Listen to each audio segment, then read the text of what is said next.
It's Tuesday again, and I would like to Hi, hang with you everyone. lads, but I'm off to This listen to the time new I episode of the Slaving changed my Selection studio. Show. Play now or stay in dark forever. As I have said, this time I changed my studio and it's not as good as the other one, but now it's too late. The walls are too thin and the employees are keep running around banging the doors. Well, what are you gonna do? So, before I start, thanks again to eMacity Leads for the digital marketing support and Comma Studio for the soundtrack. I bit my lip the other day, so even my voice is not the greatest. Okay, enough of excuses for this week. Yeah, so I'm on the Patreon now. Now, not that I'm expecting anything anytime soon, but it's something I will need this way or another, so, I might as well do it now. So, the day I was writing this episode was the 24th. It was Palm Sunday. And Palm Sunday in 1812 was on the 26th. It's today when I'm recording this. And that day, Caracas was struck with a devastating earthquake. It was 18 years before Venezuela was a fully independent country. I think it was still Colombia at that time. The city has a history of seismic activities, like with various earthquakes recorded since 1950, including events like the 2010 earthquake in Carúpano with a magnitude of 5.6, and then the devastating 1812 earthquake in Caracas and Vargas with a magnitude of 7.7 on the moment magnitude scale, causing extreme damage and resulting in, believe it or not, 15 to 20,000 casualties. Earthquakes occur relatively frequently in Caracas. On average, there are about 95 earthquakes per year in the region, which translates to approximately, I would say, one earthquake every 4 days. The region of Cotopaxi in Ecuador experiences a notable number of earthquakes with an average of about 68 quakes per year, based on data from the past 10 years and historical records dating back to 1900. And that shows the possible connection with the events in Chile. It's always shaky there.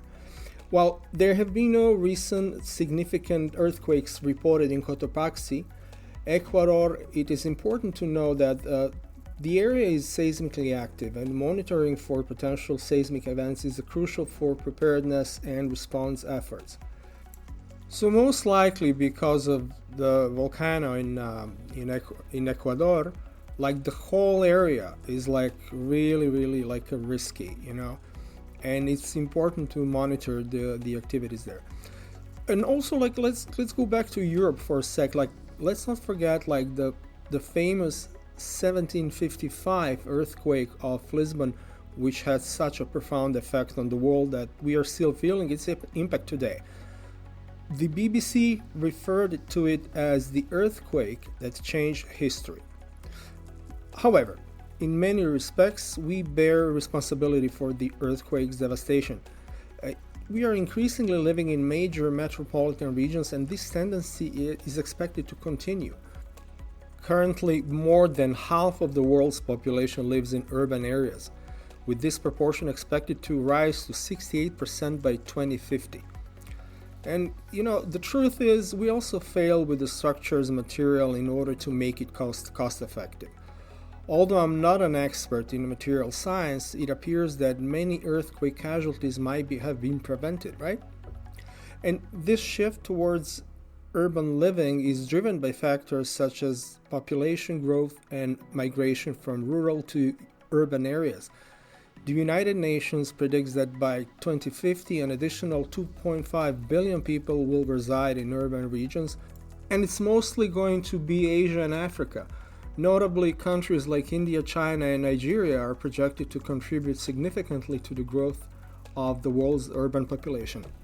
And this trend indicates a transformation in how people live and interact, emphasizing the importance of sustainable urban development to address challenges related to housing, transportation, infrastructure, employment, and basic services for both urban and rural populations. Until recently, seismic networks were unable to reveal the precise consequences of an earthquake on various soil sites and buildings. seismographs were too widely distributed to provide a high resolution view of ground shaking, and seismic networks excluded buildings. Researchers have now installed affordable accelerometers, which are tiny devices that measure acceleration and are typically used in cell phones to detect motion and orientation in buildings ranging from the ground floor to the top story. The Community Seismic Network collects data on how the earth and buildings move in order to improve construction safety and damage detection. But there is still hope because technology, particularly AI, is improving and is the number of sensors deployed in buildings. To avoid horrendous casualties, I believe it is preferable to employ lightweight materials and small-scale structures. I'm not suggesting we live in elderberry tree-made little boxes, but you get the picture. The biggest ever was, actually there were a couple of big earthquakes, like Valdivia, Chile on May 22, 1960 with a magnitude of 9.5. Then southern Alaska on March 28, 1964 with a magnitude of 9.2. Then Indian Ocean on December 26 of 2004 with a magnitude of 9.1. And also the famous, or should I say notorious, Tohoku in Japan on March 11, 2011 with a magnitude of 9.1, which triggered a devastating tsunami and led to a significant nuclear accident at the Fukushima Daiichi reactors. And I will never forget that particular accident because this was the time when I was training Aikido, and a couple of my buddies from the dojo, they booked tickets for Tokyo I think even month before the accident, right? So instead of going to Iwama Ryu, they had to cancel everything. So it was, an interesting anecdote, right? So yeah, it was like the tsunami disabled the power supply and cooling systems of 3 Fukushima Daiichi reactors, which resulted in a significant nuclear accident where all 3 cores largely melted in the first 3 days. And the aftermath of this event included over 18,000 deaths, destruction of thousands of homes, and an estimated economic loss of $360 billion US. So the disaster highlighted the importance of disaster preparedness and mitigation strategies in the face of such catastrophic events. And of course, I can't escape this one. It's the Loma Prieta earthquake, which struck California's central coast on October 17th, 1989 at 5:04 p.m. local time. The shock was centered in the forest of Nisene Mark State Park in Santa Cruz County, about 10 miles northeast of Santa Cruz, on a part of the San Andreas Fault system, and named after neighboring Loma Prieta Peak in the Santa Cruz Mountains. It was 6.9, and it caused 63 deaths and almost 4,000 injured. The Loma Prieta segment of the San Andreas Fault system had been relatively dormant since the 1906 San Francisco earthquake. Yeah, but let's look at the bright side of the event. The thing is, it happened during the game of San Francisco Giants and Oakland Athletics, so today it's still known as the World Series earthquake, and the championship games of the year is known as the Earthquake Series. Well, my hometown of Zagreb has experienced multiple earthquakes throughout the history, such as in 1830, twice in September and October 1838. Other strong earthquakes were felt between Zagreb and Ljubljana in 1871 and 1878. And of course, the terrible one was the Skopje earthquake of July 26, 1963. That was destructive, that was horrible. The earthquake with the moment magnitude of 6.1 struck around 5:17 a.m. and caused terrible damage, killing more than 1,000 people, wounding almost 4,000 people, and displacing over 200,000 people. So following this devastating tragedy, the United Nations coordinated a global assistance response to help the city recover and rebuild. International collaboration played a crucial role in developing a master plan for Skopje's reconstruction, involving various organizations and architects to rebuild the city center and restore its urban fabric after the disaster. And my aunt, who was a medical doctor at the time, actually a pediatrician, flew there as a part of an emergency rescue team. I have a couple of buddies in Macedonia, and luckily their parents survived the catastrophe. The Balkan Peninsula is not as bad as the Ring of Fire or Nepal, but it's still shaky enough. Canada. Let's talk about Canada. Alison Bird, a well-known Canadian seismologist, works with the Geological Survey of Canada in British Columbia. Alison began her career by taking earthquake seismology courses out of curiosity, which eventually led to her pursuing a master's degree in the area. She is responsible for analyzing earthquake data, doing earthquake studies for the National Building Code of Canada, and communicating with the public through tours, presentations, and outreach initiatives. Alison's job entails estimating seismic threats, interpreting seismic data, and creating computer algorithms to interpret seismic information for public safety and preparedness. Despite the difficulties in planning for the aftermath of big earthquakes and overcoming public misconceptions regarding earthquake prediction, Alison is committed to promoting awareness among Canadians. So she's seismologist and liaison and outreach officer for earthquake early warning. She has been working as an earthquake seismologist with Natural Resources Canada since 2000, and for 20 years she analyzed and researched Western Canada's earthquakes and even visited Haida Gwaii as part of a response team after the 2012 magnitude 7.8 earthquake. In recent years, Alison was a part of a team developing a comprehensive risk assessment for Canada. She routinely responds in the wake of significant events. Canadian seismologists in general, they have contributed a lot. There is a lot of research on seismic, hazard assessment, then advancements in seismic imaging techniques, and seismotectonic studies, seismic zoning research. They actually did a lot. And some Canadian seismologists specialize in seismic zoning, defining zones of seismicity based on geological data to assess earthquake risks and inform land use planning and infrastructure development. Well, if the famous Cascadia earthquake happens again, something like that, which was in 1700, that was the most devastating earthquake in Canadian history. That would be a bad news. In 1700, it caused a disastrous tsunami that damaged coastal villages.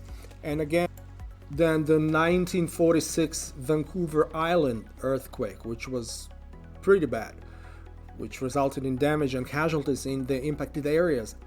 It was on June 23rd at 10:15 a.m. It was 7.5 and it struck Vancouver Island.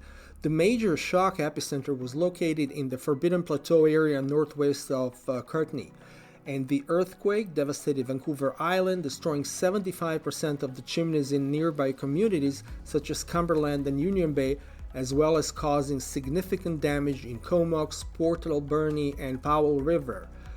The earthquake was felt as far away as Portland, Oregon, and Prince Rupert, British Columbia. While Canada might not have as many earthquakes as some other regions, it still faces risks, especially in areas like British Columbia and the Great Lakes St. Lawrence River Zone. The frequency and intensity of earthquakes vary across the country, with regions like southwestern BC and southeastern Canada being more seismically active. Factors such as tectonic plate movement and geological constraints influence the occurrence of earthquakes in different parts of Canada. Also, in Canada, a fracking issue is a controversial subject. Fracking efforts in Canada, particularly in Fort St. John and Fox Creek, have been linked to generated earthquakes. These earthquakes are caused by the injection of fluid into the ground during hydraulic fracturing activities. The likelihood of fracking-induced earthquakes is influenced by local geology, seismic activity, and the amount of fracking performed over time. According to some studies, Major fracking-induced earthquakes have occurred in Western Canada, including Alberta and BC, with magnitudes ranging from 4.8 to 5.6. And now they're trying to make it all better. So in Canada, various alternatives to classic fracking technologies are being developed with the goal of making the process cleaner and more environmentally friendly, right? These options are, some of them include like a waterless fracking, which involves utilizing natural gas instead of water to fracture rock in wells, and that also reduces the water usage associated with standard fracking procedures. Also, using recycled water and brine in fracking systems can conserve freshwater resources and reduce pollution from traditional fracking operations. Then there's wastewater purification. Implementing purification technologies can reduce contamination and reuse like a treated water in the hydraulic fracturing system. Then also reducing methane leaks. Technologies such as infrared cameras to detect leaks at fracking sites and replacing standard pressure monitoring pneumatic controllers with lower bleed designs that can drastically minimize methane leaks from fracking operations. Using alternative energy sources, replacing diesel-powered equipment with natural gas engines or solar panels can help to reduce hazardous emissions and environmental damage during drilling and pumping operations. I don't know, the whole thing with oil and gas business is complicated and it's political and it's, follow the money, blah, blah. I would be ecstatic if Canada actually invests in fusion development instead, because that would solve problems forever. But what is actually causing earthquakes? According to Caltech, Earth is made of a solid inner core, a molten outer core, the thick and mostly solid mantle, which occupies approximately 84% of the Earth's total volume. The thin crust is in between 5 to 50 kilometers in thickness, and the Earth's outer skin is not a continuous surface. Instead, it is composed of massive segments called tectonic plates. Earthquakes occur along the boundaries between tectonic plates or at the site of cracks within the plates, which are called faults. So what causes them? The tectonic plates that make up the Earth's crust are moving constantly, they never stop. As the edges of these plates slide against each other in fault zones, friction can slow them down, leading to the buildup of pressure over long periods of time. When the force of movement finally overcomes the friction, sections of the crust suddenly break or become displaced, releasing the pent-up pressure in the form of seismic waves. And this is naturally occurring earthquake, sometimes referred to as tectonic earthquake. And by the way, Caltech has a phenomenal webpage. They have so much information there, I'm really grateful that I found it. So while tectonic earthquakes can occur anywhere in the planet, the bulk of significant earthquakes, about 80%, occur in the circum-Pacific seismic belt, which runs along the Pacific Rim. The Alpine belt, which stretches from Eurasia's southern boundary through the Himalayan mountains, Sumatra, and Java, and the Mid-Atlantic Ridge, which runs along the Atlantic Ocean's floor, are two more areas where earthquakes occur frequently. When an earthquake happens, several types of energy waves are produced, waves actually. The first detectable waves are known as P waves or primary waves. They're compression waves that push and pull as they pass through rock and liquid. The next waves to be recognized are called S waves or secondary waves. These waves only go through rock. They move up and down or sideways, perpendicular to the wave's direction of travel. Surface waves follow P and S waves. They travel along their surface, causing the most damage. They're also divided into two types: love waves, which are faster and move the ground from side to side, and Rayleigh waves, which roll on the surface. It is currently impossible to forecast exactly when and where an earthquake will occur. let alone its magnitude. Seismologists, on the other hand, can use probability and predictions to predict where earthquakes are likely to occur. The most important earthquake measures are based on two distinct viewpoints: magnitude and intensity. So scientists define an earthquake as an event that occurs within the earth.